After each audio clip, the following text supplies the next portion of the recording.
हमारे चैनल को लाइक और सब्सक्राइब जरूर करें और बेल आइकन पर भी क्लिक करना ना भूलें ताकि हम जो भी नई धार्मिक वीडियोस अपलोड करें तो उसका नोटिफिकेशन आप तक जरूर पहुंचे।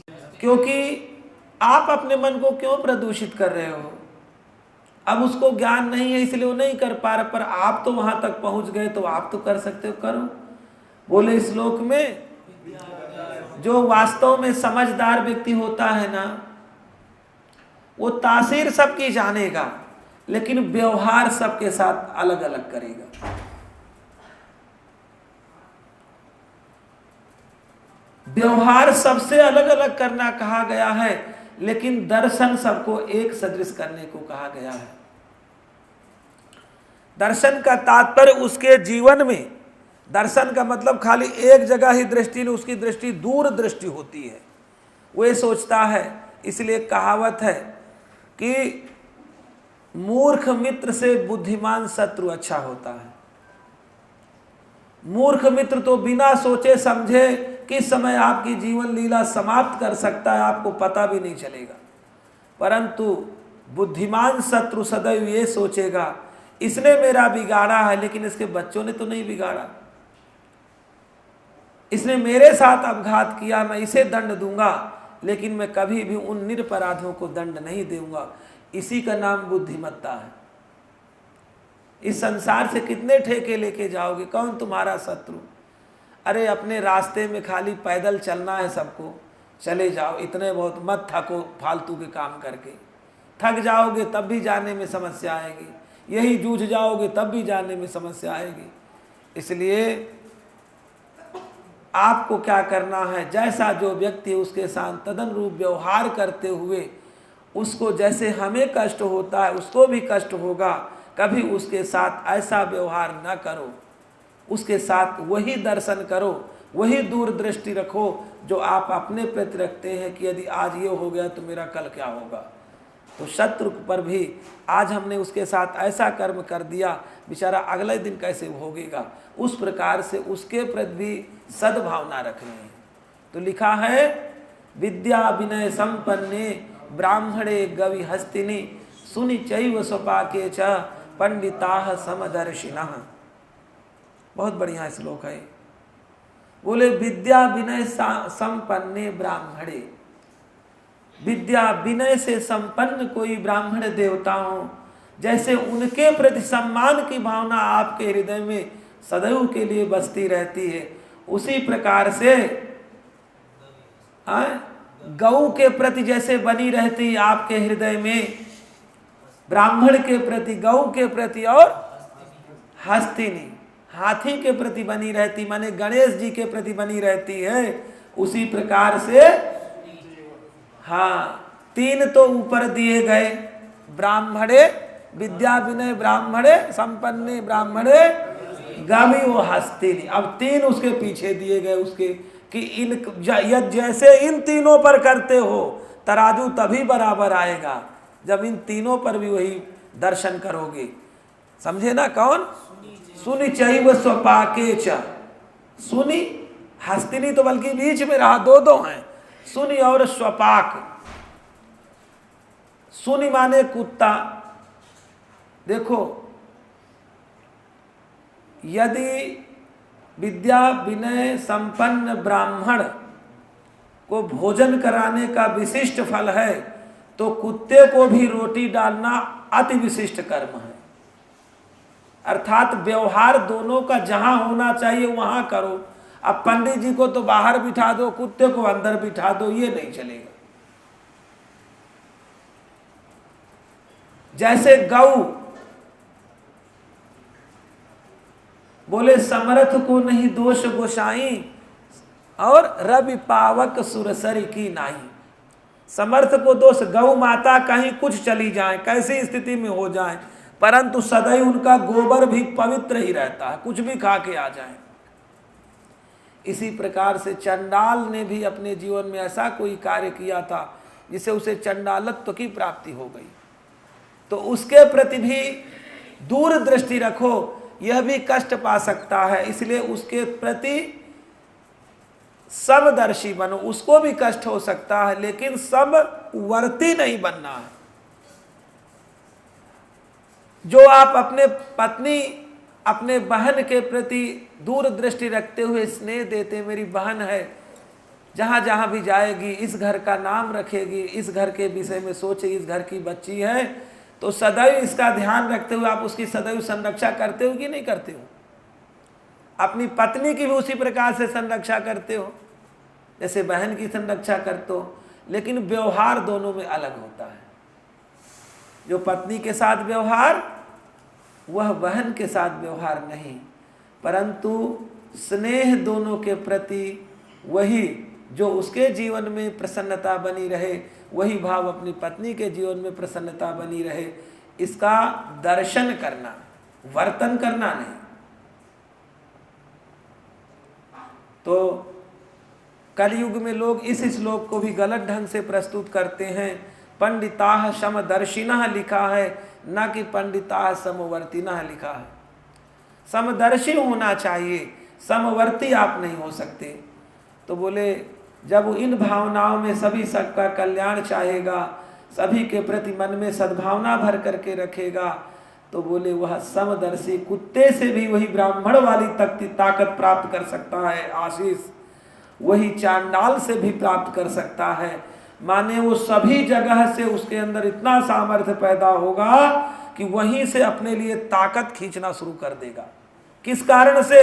क्योंकि उसके हृदय में समता बैठी हुई है, किसी के प्रति कपट नहीं भरा बैठा है, और जिसके हृदय में भगवान बैठे हैं उसके लिए कुछ आगम भी नहीं होता है, भगवान करते हैं, उसको करने की जरूरत नहीं पड़ती है।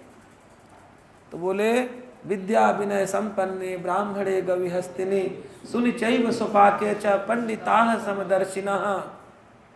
फिर इहैव तैर्जितः सर्गो ये साम साम्य स्थितम मनः। बोले इहैव तैर्जितः सर्गः, इसी संसार में वह व्यक्ति सब कुछ त्याग देता है, सभी बंधनों से मुक्त हो जाता है। बोले कौन? ये साम साम्य स्थितम मनः, जिसका मन किसमें जमा हुआ है? समता में जमा हुआ है। कोई कपट उसके हृदय में नहीं है, कोई द्विभाष उसके हृदय में नहीं है। ठीक है, मुझे इसने गाली दिया है, मैंने उसे गाली दिया है किसी विषय को लेकर के, लेकिन देखो महाभारत का युद्ध होता था।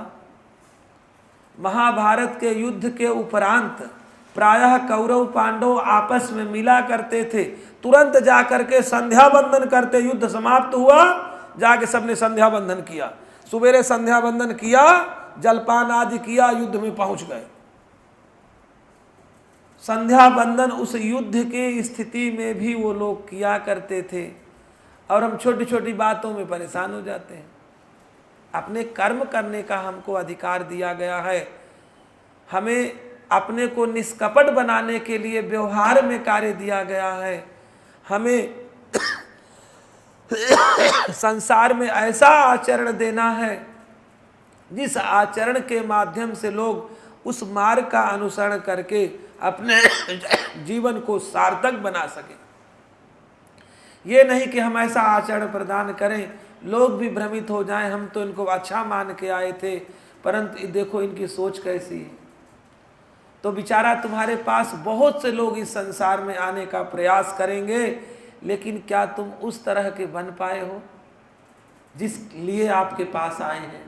हर व्यक्ति को शांति चाहिए, हर व्यक्ति को सुस्थिरता चाहिए, हर व्यक्ति को अपना नाम भी चाहिए, परंतु यदि आप उसके सहयोगी नहीं बनेंगे अपने सदाचार के द्वारा, तो उसे किस मार्ग से सब प्राप्त होगा? इसलिए सुन चैव स्वपाके च पंडिताः समदर्शिनः, जो विद्वान लोग होते हैं सबके प्रति सम भावना रखते हुए, इसको भी यह दुख होगा यदि मैंने ऐसा कार्य किया। सनातन धर्म का तो मूल है अहिंसा परमो धर्मः। वो मन से भी किसी को कष्ट नहीं दे सकता, चींटी को भी भगवान के रूप में भोजन देता है।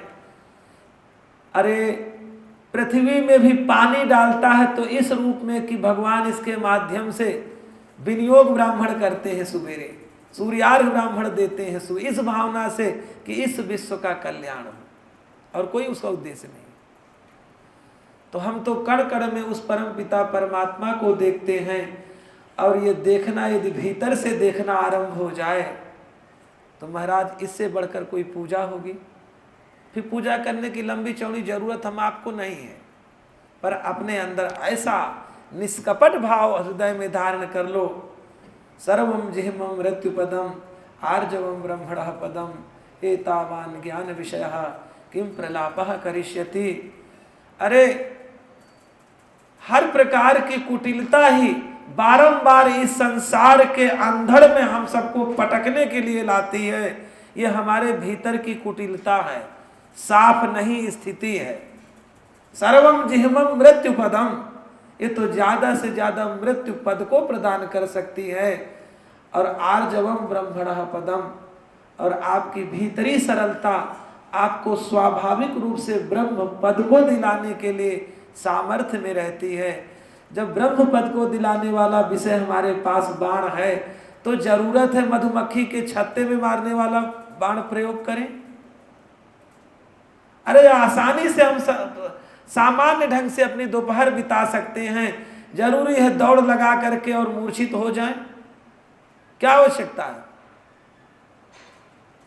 तो बोले श्लोक, जानते हो बारंबार समता की बात क्यों कही जा रही है? आप भगवान बनना चाहते हो ना? देखो हनुमान जी के पुजारी किनको होना चाहिए? जो हनुमान जी जैसा सेवा धर्म जानते हो। खाली हम हनुमान जी के पुजारी हैं, उस हनुमान जी वाला एक भी स्वरूप धारण करके नहीं रखा तो भाई छल कर रहे हैं आप हनुमान जी के साथ। हनुमान जी के साथ छल। अब हनुमान जी जब लंका से बड़े सारे दिन युद्ध करते रहे, पता चला लक्ष्मण जी मूर्छित हो गए।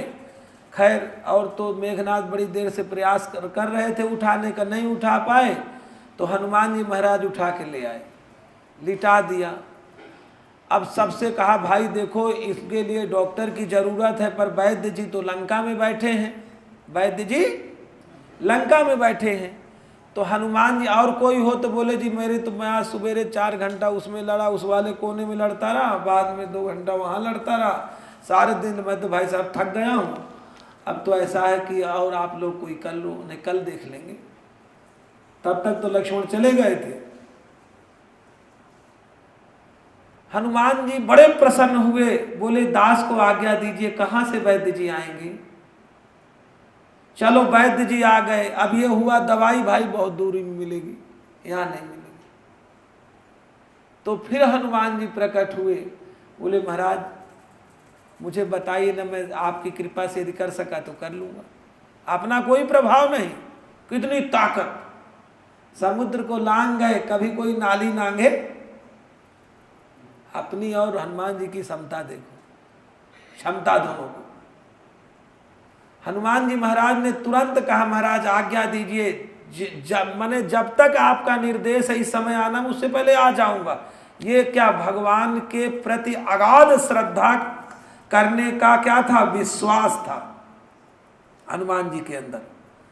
क्या आप हनुमान जी के पुजारी बने?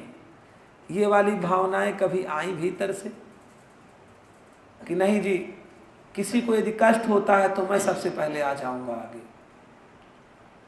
राम जी के भगत तो बने, लेकिन मर्यादा थोड़ी भी नहीं रही, तो वे क्यों बने? तो भगवान यहाँ पर जो अच्छी बात कह रहे हैं, जो हम बताना चाह रहे हैं, माध्यम थोड़ा सा लिया, माध्यम यह है कि भगवान समत्व बुद्धि वाले हैं।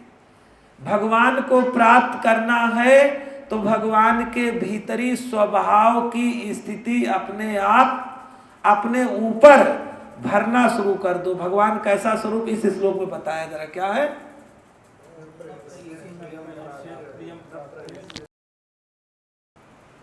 निर्दोषम ही समम ब्रह्म, ब्रह्म सम है और निर्दोष है। निर्दोष का तात्पर्य उसके भीतर किसी प्रकार का कपट नहीं। निर्दोषम ही समम ब्रह्म तस्मात् ब्रह्मण, इसलिए वह ब्रह्म में स्थित है। और क्योंकि उस ब्रह्म को फिर आवश्यकता नहीं होती है। उस ब्रह्म को आवश्यकता नहीं होती है बताने की कि मैं इस चीज में खुश हूं और इस चीज में नाराज हूं, क्योंकि उसके लिए कोई अलग है ही नहीं, तो कैसे नाराज और खुश। बोले न प्रियस्येत प्रियम प्राप्य नो दुजेत प्राप्य चा प्रियम स्थिर बुद्धि रसम मूढ़ ब्रह्मविद ब्रह्मण स्थित। आखिर ब्रह्म में स्थित कौन है? बोले श्लोक न प्रियस्येत प्रियम प्राप्य। जब वो निष्कपट भीतर से उसको पता ये जैसा करेंगे वैसा इनको फल प्राप्त हो रहा है, मैं तो ज्यादा इनको विचारों को दुख न वैसा प्रयास कर सकता हूं, तो न प्रियस्येत प्रियम प्राप्य।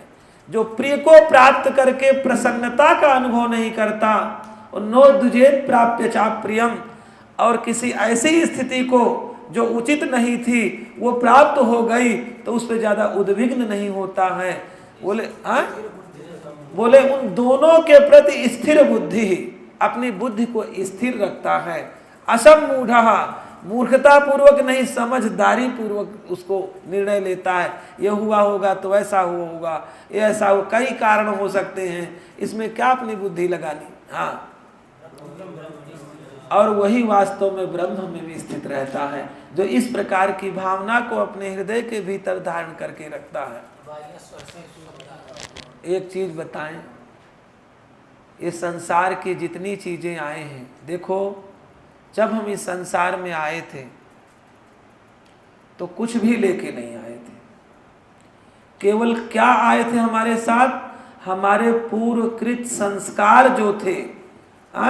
शरीरम यदवाप्नोति यच्चापित क्रामति स्वरः गृहीत्वैतानि संयाति वायुर्गंधा निवासयात्। माने ये मन उन इंद्रियों के संस्कारों से युक्त होकर के इस शरीर के छूटने के उपरांत दूसरा शरीर मिलने से पूर्व वो सभी संगठित होकर के जो अगला शरीर प्राप्त हुआ है उसमें जाकर के फिर वही स्वभाव बन जाता है। स्वभाव एक जन्म का नहीं है हमारा आपका, कई जन्मों की स्थिति है जो ये स्वभाव आपको प्राप्त हुआ है। अब जब आपके स्वभाव से किसी को प्रसन्नता ही नहीं हो रही, आपके आचरणों में सुधार नहीं हो रहा, तो भैया उस स्वभाव को सुधार लो, क्यों स्वभाव आया है आपके साथ।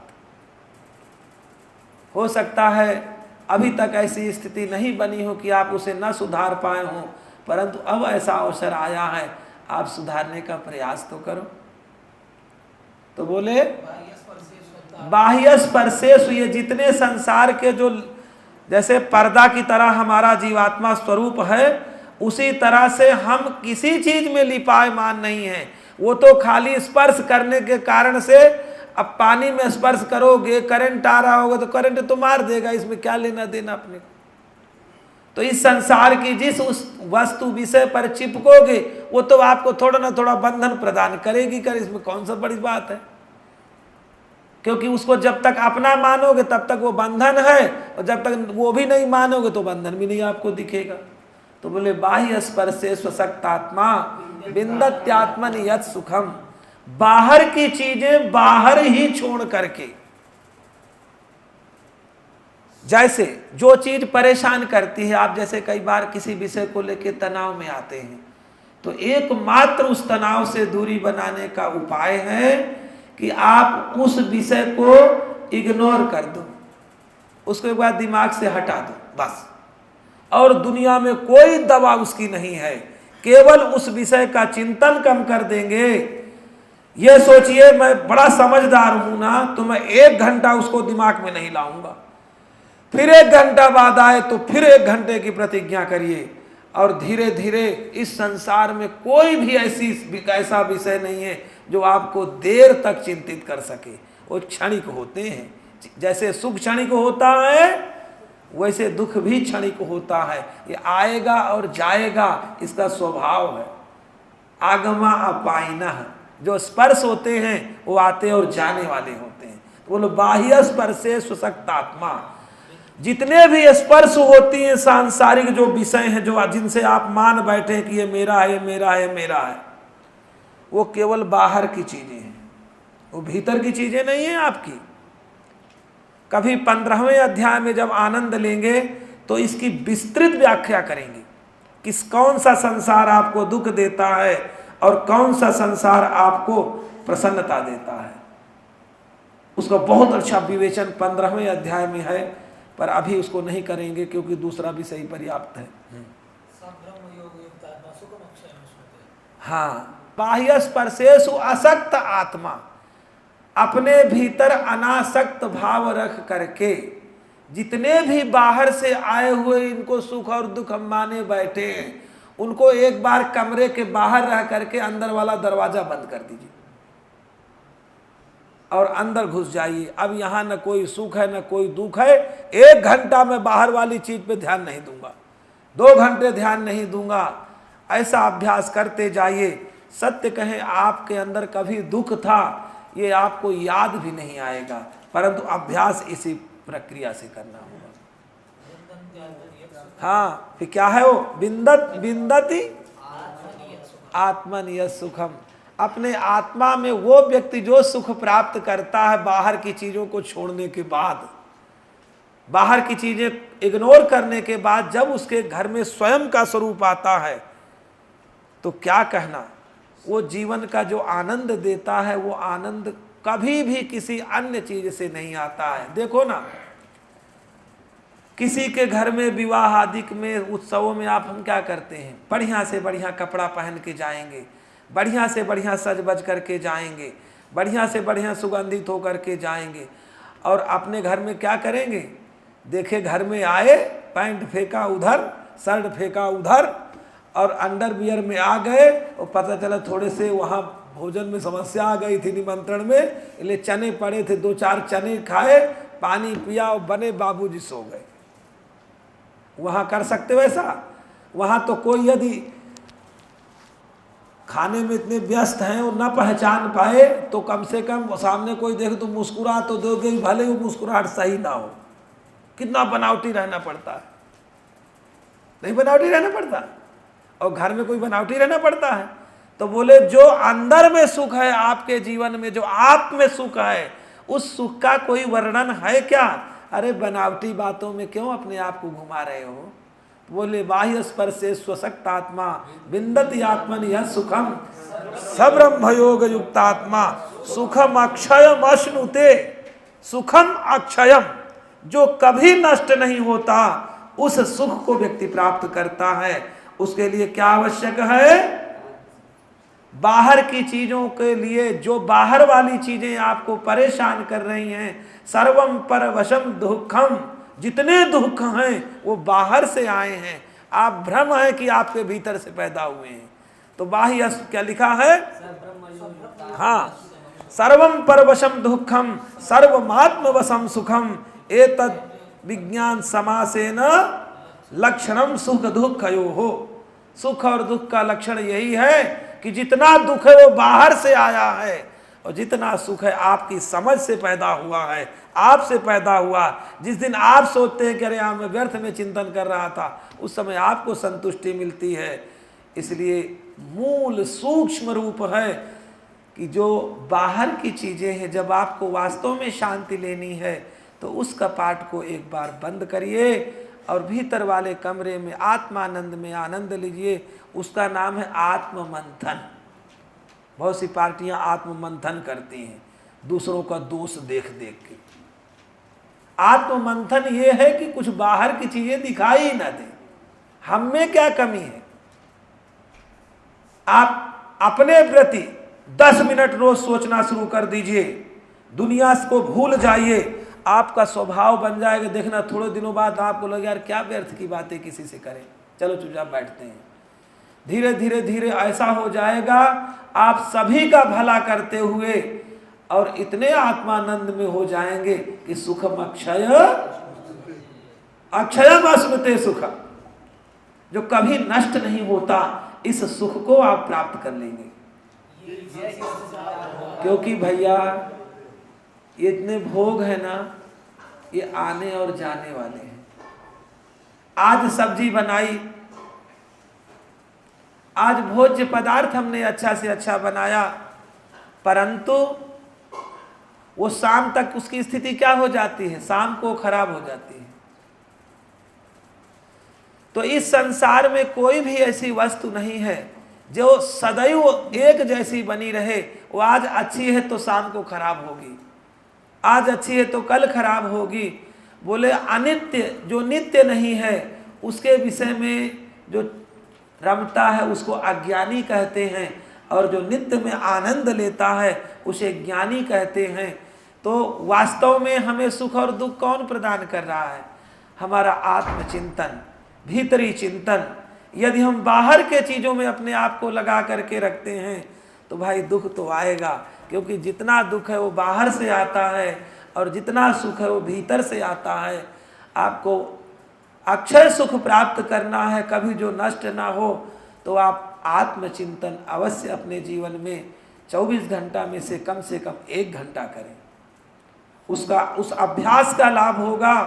आप बाहर की चीज़ें आपके भीतर क्षण क्षण करके आएंगी, माने वही आएंगी जिनकी आवश्यकता आपके जीवन में होगी।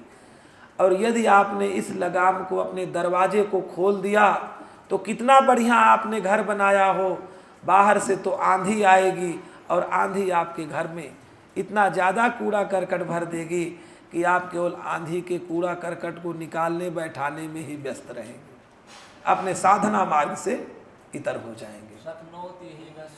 हाँ बोले पहले, इसके पहले श्लोक, ये ही संस्पर्श जाब होगा दुख यून एवते। ये तो संस्पर्श के भोग हैं, ये संसार के जितने भोग हैं ना वो सुख दे सकते हैं, और सुख की जब हानि हुई तो उसके आगे दुख देंगे। जैसे कोई व्यक्ति आज एसी में रहने का अभ्यस्त हो गया है, भीषणतम गर्मी है, परंतु बिजली चली गई, अब एसी नहीं चल पा रही है। जिसने नित्य प्रति हर समय उस एसी का आनंद लिया है, उस व्यक्ति का चित्त देखो जाकर कितना अशांत होगा, कितना दुखित होगा, क्यों? बेचारे का अभ्यास नहीं रह गया है। बाकी जिनका अभ्यास नहीं वो सामान्य है। तो दुख योन होते, ये संसार के जितने सुख हैं ना, वास्तव में ये निकले कहाँ से हैं? बोले दुख के घर से निकले हैं, इसलिए इनकी जो अंतिम फल है वो दुख ही है। आद्यंतवंतः कौन्तेय न तेषु रमते बुधः। हे कौन्तेय, ये आदि और अंत वाले हैं, आते और जाते हैं, तो इसमें न तेषु रमते बुधः माने बुध माने विद्वान लोग इन विषयों में अपने आप को नहीं रमाते हैं। ठीक है, आज किसी कारण से कोई स्थिति बनी है तो कल दूसरे कारण से दूसरी स्थिति बनेगी, परंतु आपके हृदय में किसी प्रकार का कपट की भावना पैदा न होने पाए, कपट का अंकुर न उत्पन्न होने पाए, कपट की घास न जमने पाए, कपट का खरपतवार न उसमें पड़ने पाए, इसके लिए आप सतत साधना में रत रहें, सावधान रहें, और उस परमपिता परमात्मा को सदैव ऐसे महसूस करें कि हमसे भी ज़्यादा जो सावधान है, जो स्थितियों को देख रहा है, वो देखने वाला देख ही रहा है। अर्थात जो हम करेंगे उसका फल उसने सुनिश्चित कर दिया, इसलिए जब जो बाण निकलना था तो निकल गया। अब आगे हम ऐसा कोई कार्य न करें जिससे नया कोई बंधन बंधे और हम अपने श्रेष्ठ मार्ग से इतर हो जाएं, अलग हो जाएं। बोले देखो भैया, शक्नोति इहैव यह शोढुम प्राक शरीर विमोक्षणात्। शरीर विमोक्षणात्, हमारे शरीर के छूटने से पहले, शरीर तो पक्का है जाना है, आज नहीं जाएगा, 25 साल बाद चला जाएगा, 30 साल बाद चला जाएगा, 1 साल बाद चला जाएगा। कब चला जाएगा इसके कर्म के अनुसार लिख दिया गया था, पर लिखा है शक्नोति इहैव यह शोढुम। शक्नोति माने सकता है संस्कृत में, इहैव माने यही, शोढुम माने सहन करने का सामर्थ्य। प्राक शरीर विमोक्षणात्, इस शरीर के छूटने से पहले जो व्यक्ति इस शरीर से निकले हुए वेग हैं, उन वेगों को सहन करना सीख जाता है। शक्नोति है यह शोढुम प्राक शरीर विमोक्ष काम क्रोधोद्भवम वेगम सयुक्त ससुखी नरः। उन वेगों को जो साथ देखिए, कोई भी वेग, गाली देने का वेग आपसे पैदा होता है, आप यदि समझदारी से काम लें कि आखिर ये वेग मेरे से तो पैदा हुआ, मैं चाहूं तो गाली दूं अथवा ना दूं, तो यदि नहीं दूंगा तो क्या लाभ होगा और दे दिया तो उसका क्या हानि होगी, इसको विचार आपको करना होगा। उसके लिए आपको सत्संगति करनी होगी, उसके लिए आपको निष्कपट बनना होगा, उसके लिए भगवान का आश्रय लेना होगा। तो बोले शक्नोति इह यह सोढ़ुम प्राक शरीर विमोक्षणात्। कोई भी वेग है, क्रोध का हो, काम का हो, लोभ का हो, मोह का हो, सारे के सारे वेगों की जो उत्पत्ति स्थल है वो आपका मन है। इसलिए मन को इतना विशुद्ध बनाओ कि मन मित्र बन जाए। मन रूपी पुत्र को शत्रु मत बनने दो, उसे ऐसी शिक्षा दो, उसे ऐसा वातावरण प्रदान करो, उसे ऐसी स्थितियां करो कि आपका पुत्र आपका भी नाम करे जाके। मन आप पर निर्भर करता है, आपने इसको शत्रुवत व्यवहार करके इसे वास्तव में शत्रु बना लिया है, जिससे आपकी शत्रु की श्रेणी में जाके आपको पहुंचा देता है। इसको मित्र मानो। ये अबोध हमारा बालक है, हम इसको जैसे चाहेंगे वैसे हो जाएगा। हाँ, जल्दी मचल जाता है, परंतु मचलने वाले बालक के कई उपाय हैं। लोग उसे फुसला करके पुनः मार्ग में ले आते हैं। पता चला आप उस बालक के चक्कर में ही रह कर जैसा वो कर रहा है, कहता है कि सब देखना मनमाना कर रहा है, मन के अनुसार कर रहा है, तो वो व्यक्ति का तो परिवार बिखरेगा ही, उसको कौन रोक सकता है। मनमाने चलने वाले को कुछ नहीं मिलता। इसलिए मन रूपी पुत्र को ऐसे संस्कार प्रदान करो, ऐसा वातावरण प्रदान करो, ऐसी स्थितियां पैदा करो कि जो आपका सहायक हो जाए। मन तो हमारा मित्र है, परंतु हम अपने व्यवहार से उसे शत्रु की तरह बना दिए हैं और वह वही देना शुरू कर देता है।